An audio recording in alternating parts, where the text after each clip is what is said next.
Le 3 mars 2025, une coalition d'organisations de la société civile, OSC, et de partis d'opposition a signé une charte de résistance à Lomé, dénonçant un coup d'État constitutionnel imposé par le régime en place. Pour amplifier leur lutte, ils appellent à un grand meeting populaire le 23 mars dans la capitale, visant à restaurer la Constitution de 1992, votée à 98,11% par référendum.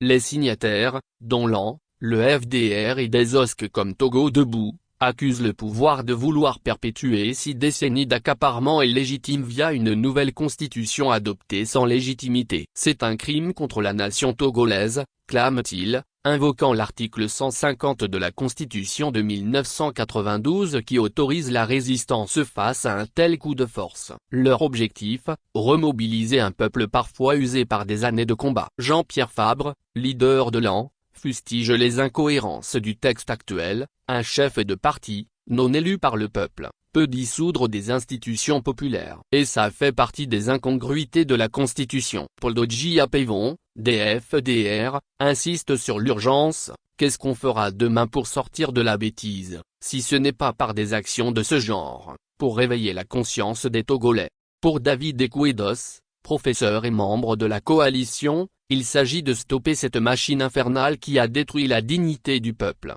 Le 23 mars se veut un cri de ralliement, un écho aux grandes manifestations de 2017-2018. Mais mobiliser reste un défi dans un climat de répression et de lassitude. Les organisateurs comptent sur une dynamique collective pour faire vaciller le régime, appelant chaque Togolais, de Lomé à la diaspora, à rejoindre cet ultime combat pour la liberté.